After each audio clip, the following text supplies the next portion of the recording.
Hello दोस्तों, आप लोग कैसे हैं। आशा करता हूं कि आप लोग अच्छे होंगे।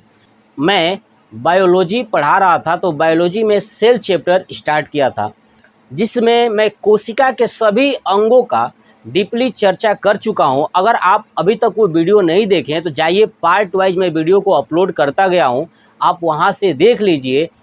इस वीडियो में हम लोग जानने वाले हैं कि कोशिका का विभाजन कैसे होता है ना। क्या रीजन है कि कोशिका के विभाजित हो जाती है, तो कोशिका विभाजित कैसे होता है पूरा डिटेल्स हम लोग चर्चा करने वाले हैं। मतलब ये कि मान लीजिए कि मेरी उंगली कट जाए तो उंगली पुनः ज्वाइंट हो जाती है, जुड़ जाती है। मतलब ये मसल्स अगर कट जाए ऊपर का, ये फिर धीरे धीरे जुड़ जाता है। तो ऐसा कौन सा रीजन होता है, कैसे कोशिका विभाजित होती है, टूट टूट के जुड़ जाता है, इन सब पे मैं डिटेल्स चर्चा करने वाला हूँ। चलिए, सबसे पहले मैं आपको बता दूं कि कोशिका विभाजन के बारे में सबसे पहले 1865 ईस्वी में बिरचाउ नामक वैज्ञानिक ने बताया था। कौन बताया था? बिरचाउ नामक वैज्ञानिक ने। कोशिका विभाजन भी होता है, यानी कोशिका विभाजित भी होती है। अब देखिए, जंतुओं के अंदर जो कोशिका विभाजन होता है ना, वो कौन कराता है? तो सेंट्रोसोम। कौन कराता है? सेंट्रोसोम। लेकिन वही प्लांट, पेड़ पौधों के अंदर जो कोशिका का विभाजन होता है वो कराता है सेल प्लेट। कौन कराता है? Cell plate. ठीक है। अब देखिए, जिस कोशिका का विभाजन होता है उस कोशिका को बोलते हैं मदर सेल। क्या बोलते हैं? Mother cell. यानी जो कोशिका दो पार्ट में टूटेगी या दो से अधिक पार्ट में टूटेगी, है ना, यानी जिसका विभाजन होगा उसे बोलेंगे मदर सेल। क्या बोलेंगे? Mother cell. ठीक है। या उसी को पेरेंट सेल भी बोल सकते हैं, है ना, पेरेंट सेल। और जो कोशिका टूटने के बाद, यदि मदर कोशिका टूटने के बाद जो बनेगा उसको बोलेंगे डॉटर सेल, पुत्री कोशिका। ध्यान सुनिए, जो कोशिका टूटेगी उसको बोलेंगे मदर सेल, और टूटने के बाद जो कोशिका बनी उसको बोलेंगे डॉटर सेल। याद रखिएगा कि मदर सेल किसको बोलते हैं? तो कोशिका विभाजन से पहले कोशिका को क्या बोलते हैं? Mother cell. और कोशिका विभाजन के बाद क्या बोलते हैं? उसको डॉटर सेल। देखिए, कोशिका विभाजन जो है कि तीन तरह से होता है। कितने तरह से? तीन तरह से। पहला समसूत्री विभाजन।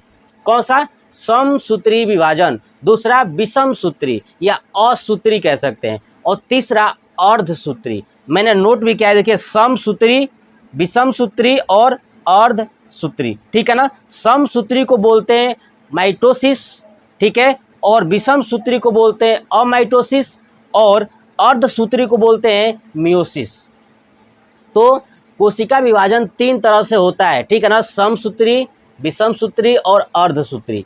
चलिए, पहला पढ़ते हैं आखिर में समसूत्री। चलिए देखते हैं समसूत्री क्या है। देखिए, मैंने बोर्ड पे भी नोट कर दिया है कि समसूत्री क्या है। देखिए, सबसे इंपॉर्टेंट बात यही याद रखना है कि जो समसूत्री होता है ना, यह कोशिका का विभाजन तो करता है, ठीक है ना, कोशिका का विभाजन तो करता है, लेकिन यह गैमेट सेल में नहीं होता है। मतलब जनन कोशिका में यह नहीं होता है। कौन? समसूत्री विभाजन जो है कि जनन कोशिका में नहीं होता है। जनन कोशिका का मतलब ये होता है कि जो फीमेल के अंदर ओवम में हो, ओवम यानी अंडाणु के अंदर जो कोशिका होती है उसके अंदर समसूत्री विभाजन नहीं होता है, और पुरुष के अंदर जो स्पर्म होता है उसके अंदर कोशिका समसूत्री का विभाजन नहीं होता है। तो याद रखना है कि समसूत्री विभाजन जो है कि जनन कोशिका में भाग नहीं लेती है। ठीक है, ये पॉइंट्स जरूर याद रखिएगा कि समसूत्री जो विभाजन होता है जनन कोशिका में विभाजित नहीं करता है। जनन कोशिका को छोड़ करके, यानी ओवम और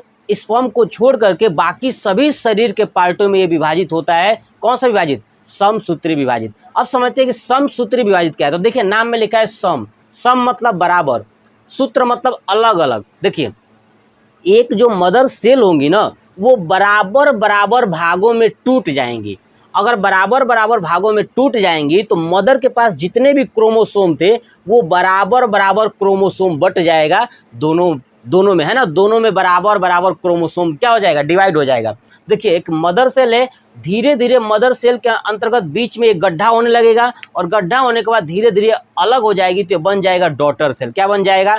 डॉटर सेल। यानी एक मदर सेल जब दो अलग अलग पार्ट में टूट जाती है, वो भी बराबर बराबर भागों में, उसको बोलते हैं समसूत्री। सम मतलब बराबर बराबर, ठीक है। और क्या होगा? Daughter cell. तो देखिए, डॉटर सेल के अंदर जो है कि जितना मदर सेल के अंदर क्रोमोसोम था वो दोनों पुत्र में बराबर बराबर वो क्रोमोसोम डिस्ट्रीब्यूट हो जाएगा, है ना, क्या हो जाएगा? दोनों पुत्र में। अब देखिए, जो समसूत्री विभाजन होता है ना, टोटल 5 अवस्था में होता है, 5 स्टेज में होता है। पहला है इंटरफेज, ठीक है, दूसरा है प्रोफेज, मेटाफेज, एनाफेज, टेलोफेज, है ना। तो याद रखिएगा, इंटरफेज, प्रोफेज, मेटाफेज, एनाफेज और टेलोफेज। देखिए, इंटर जो फेज होता है ना, सबसे बड़ी अवस्था है और यह डीएनए का निर्माण करती है।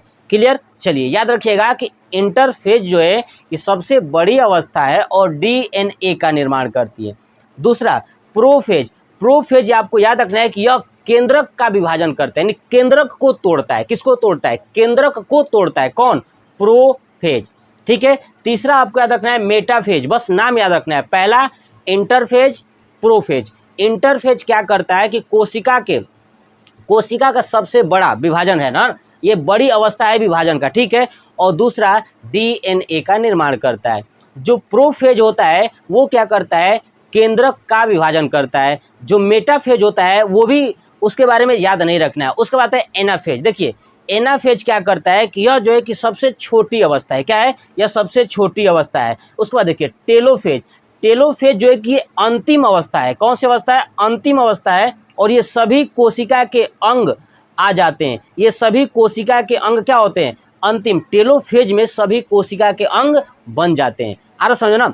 जब कोशिका टूटेगी तो कोशिका के, अब 2 कोशिका बन गई तो एक कोशिका के अंदर भी तो माइटोकॉन्ड्रिया होगा। सब चीज़ होना चाहिए कि नहीं? माइटोकॉन्ड्रिया, लाइसोसोम, गोल्जी बॉडी, रिक्तिका, है ना, इंडोप्लाज्मिक रेटिकुलम, केंद्रक, है ना, ये सब होना ही चाहिए। तो ये सब लास्ट में टेलोफेज में आ जाती हैं। अब देखिए, ये जो समसूत्री विभाजन है, इस विभाजन के द्वारा ही जो छिपकली होती है ना, छिपकली, उसका पूंछ अगर कट जाता है तो पुनः पूंछ आ जाता है। क्यों आता है? क्योंकि उस पूंछ के अंदर कौन सा विभाजन होता है? समसूत्री विभाजन। अरे समझ में ना, समसूत्री विभाजन से क्या होती है? नया बन जाता है उनका पूंछ। अब हमारे शरीर के अंदर देखिए, मान लीजिए कि यहाँ पे कट गया, तो कटने के बाद वो कटा हुआ कैसे सही हो जाता है? तो उसके अंतर्गत भी क्या होता है? समसूत्री विभाजन होता है। मतलब कि हमारी कोशिकाओं के अंदर अगर कोई टूट फूट होता है तो समसूत्री विभाजन के द्वारा बराबर बराबर टूट टूट के उसको क्या करेंगे? पूरा फिल कर लेती है। तो क्या होता है? समसूत्री विभाजन। समसूत्री विभाजन कितनी अवस्था में होती है? तो 5, interphase, prophase, metaphase, anaphase, telophase. याद रखिएगा, ठीक है ना। ये पूरा था हमारा समसूत्री विभाजन। यानी अब हम लोग पढ़ते हैं विषम सूत्री विभाजन। चलिए जानते हैं कि विषम सूत्री यानी अमाइटोसिस क्या होता है। देखिए, विषम सूत्री लिखा है, इसका मतलब आप ध्यान रखिएगा कि जितने भी सूक्ष्म जीव हैं, जैसे जीवाणु, विषाणु, सूक्ष्म जीव और भी जितने भी सूक्ष्म जीव हैं, सबके अंदर जो कोशिका का विभाजन होता है वो विषम सूत्री के द्वारा होता है। किसके द्वारा? विषम सूत्री के द्वारा। इसमें क्या होता है ना कि जो मदर सेल होती है ना, उसका आकार धीरे धीरे बड़ा होने लगता है और बड़ा होने के साथ साथ वो टूट जाता है, और उस तरह का विभाजन क्या होता है? विषम सूत्री विभाजन। क्लियर। चलिए अब चलते हैं, लास्ट विभाजन पढ़ने वाले हैं अर्ध सूत्री विभाजन यानी मियोसिस। देखिए, मियोसिस यानी अर्धसूत्री, नाम देखिए इसमें लिखा है अर्धसूत्री, यानी आधा आधा टूटेगा। तो ध्यान रखिएगा कि इसमें जो मदर कोशिका होती है, मदर सेल होता है, वो 4 भागों में विभाजित हो जाता है। कितने भागों में? 4 भागों में, है ना। आधा आधा आधा आधा, ठीक है, 4 भागों में बट जाता है, इसलिए इसको बोलते हैं अर्धसूत्री विभाजित। अब देखिए, अर्धसूत्री विभाजन में क्या होता है ना कि जब 4 बनती है छोटी छोटी डॉटर सेल, कितनी बनती है? 4। तो सबके अंदर जो गुण होता है, क्रोमोसोम होता है, वो आधा आधा पहुंचता है, यानी पेयर्स में होता है लेकिन आधा आधा। तो क्रोमोसोम आधा आधा हो जाता है, ठीक है। और मदर जो सेल होती है वो कितने भागों में बट जाती है?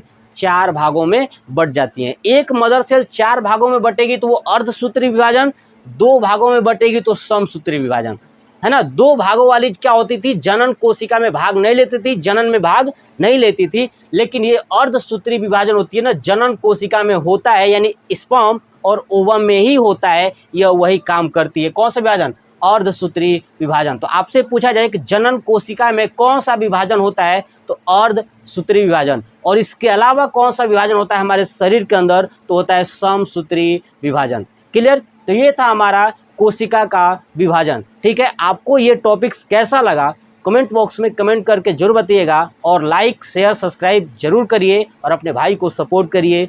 जय हिंद, जय भारत, वंदे मातरम।